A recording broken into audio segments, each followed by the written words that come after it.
নমস্কার, আমি শ্রীপর্ণা রয়েছে আপনাদের সঙ্গে। আপনারা দেখছেন নিউজ টুডে। অসমের সীমানা পেরিয়ে বৃহস্পতিবার বাংলায় পৌঁছল কংগ্রেস নেতা রাহুল গান্ধীর ভারত জোড়ো ন্যায়যাত্রা। কোচবিহারের বক্সিরহাটে তাকে স্বাগত জানান প্রদেশ কংগ্রেসের সভাপতি অধীর রঞ্জন চৌধুরী। বাংলায় যাত্রার ব্যবস্থাপনার দায়িত্বপ্রাপ্ত টিমের নেত্রী পূজা রায় চৌধুরী সহ নেতা নেত্রীরাও তাকে সেখানে উপস্থিত ছিলেন। আনুষ্ঠানিক পতাকা হস্তান্তর পর্বও হয় সেখানে। বক্সিরহাটে সংক্ষিপ্ত সভার পরে তুফানগঞ্জে প্রাতরাশ করতে গিয়েছেন রাহুল গান্ধী এবং তার যাত্রা সঙ্গীরা। বৃহস্পতিবার কোচবিহার সদর মহকুমার খাগড়াবাড়ি মা ভবানী এলাকায় পদযাত্রা করার কথা রয়েছে প্রাক্তন কংগ্রেসের সভাপতির। তবে সেই কর্মসূচির কিছুটা রদবদল হতে পারে, এমনটাই কংগ্রেসের একটি সূত্রের খবর। ওই সূত্রের দাবি, পদযাত্রার পরিবর্তে গাড়িতে করেই ন্যায়যাত্রা সারতে চলেছেন রাহুল গান্ধী। সময় সংক্ষেপ করতেই এই সিদ্ধান্ত, কারণ কোচবিহারের যাত্রা শেষ করে তিনি পৌঁছে যাবেন বাগডোগরা বিমানবন্দরে। সেখান থেকেই দিল্লির উদ্দেশ্যে দুপুরের পরেই রওনা দেবেন তিনি।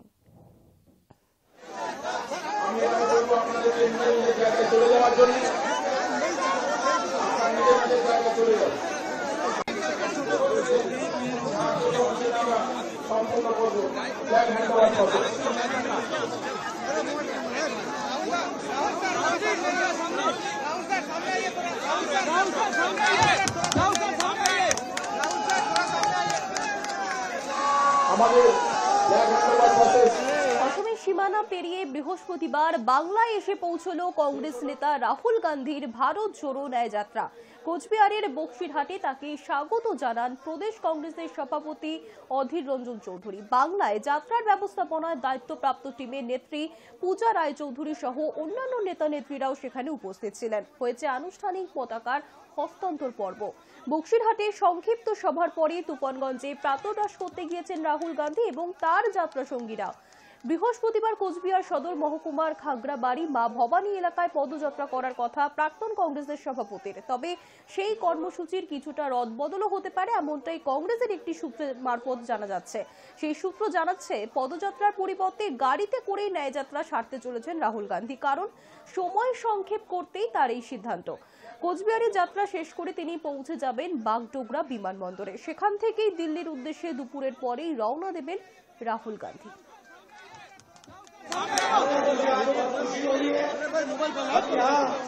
आपकी बात सुनने आए हैं, आपके साथ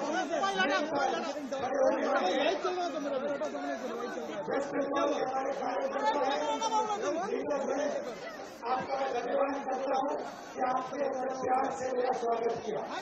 न्याय यात्रा के पीछे न्याय यात्रा में हमने न्याय शब्द जोड़ा है, क्योंकि देश में अन्याय हो रहा है। बीजेपी आरएसएस नफरत फैला रही है, हिंसा फैला रही है और अन्याय फैला रही है।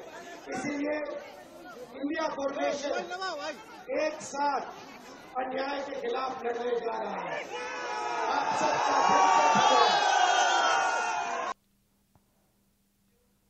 মেরি কম অবসর নেননি। ছবারের বিশ্ব চ্যাম্পিয়ন কিংবদন্তি বক্সারের বক্তব্যের ভুল ব্যাখ্যা হয়েছিল, তিনি আদৌ অবসর নেননি।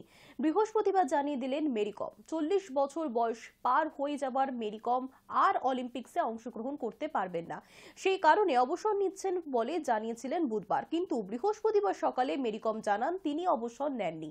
আমরা বক্তব্যের ভুল ব্যাখ্যা করা হয়েছে।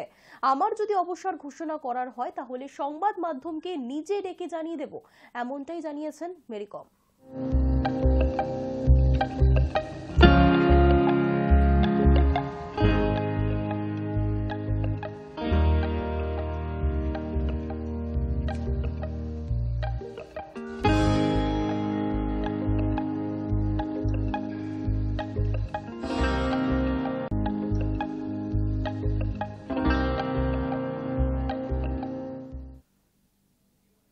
প্রধানমন্ত্রীর আমন্ত্রণে ভারত সফরে আসছেন ফ্রান্সের প্রেসিডেন্ট ইমানুয়েল ম্যাক্রো। সূত্রের খবর, আজ বৃহস্পতিবার ফরাসি প্রেসিডেন্টের বিমানে নামবে রাজস্থানের জয়পুরে, কিন্তু কখন নামবে তা এখনো পর্যন্ত জানা যায়নি। কেন্দ্রীয় সূত্রে খবর, 2024 সালের প্রজাতন্ত্র দিবসে প্রধান অতিথি ম্যাক্রো। প্রথম দিন জয়পুরের আম্বে দুর্গ থেকে সফর শুরু করে প্রধানমন্ত্রী নরেন্দ্র মোদীর সঙ্গে হেরিটেজ ট্যুরে যাবেন তিনি। আর আগামীকাল প্রধান অতিথি হিসেবে প্রধানমন্ত্রীর সঙ্গে রোড শোতে যোগ দিতে চলেছেন তিনি। দুদিনের ভারত সফরে আসছেন ফ্রান্সের প্রেসিডেন্ট ইমানুয়েল ম্যাক্রো।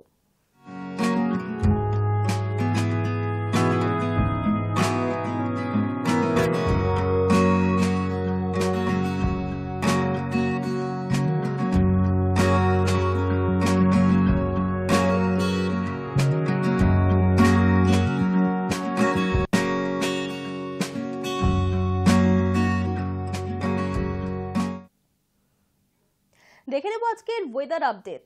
আবারও পারদ পতন হলো রাজ্যে। কলকাতায় এক ধাক্কায় তাপমাত্রা কমেছে প্রায় 2 ডিগ্রি। বুধবার কলকাতার সর্বনিম্ন তাপমাত্রা ছিল 16.3 ডিগ্রি সেলসিয়াস। সেখানে বৃহস্পতিবার তা কমে হয়েছে 14.4 ডিগ্রি সেলসিয়াস। অর্থাৎ ঠান্ডা বেড়েছে। তবে বুধবার রাজ্যে হালকা বৃষ্টির পর বৃহস্পতিবার সকালে আকাশ থেকে মেঘের চাদর সরেছে। আর মেঘ কাটতেই আবারও নামতে শুরু করেছে তাপমাত্রার পারদ। হাওয়া অফিস জানিয়েছে দক্ষিণবঙ্গের কোনো জেলাতেই আগামী কয়েকদিন আপাতত বৃষ্টিপাতের সম্ভাবনা নেই। মূলত শুকনো আবহাওয়াই থাকবে বিভিন্ন জেলায়।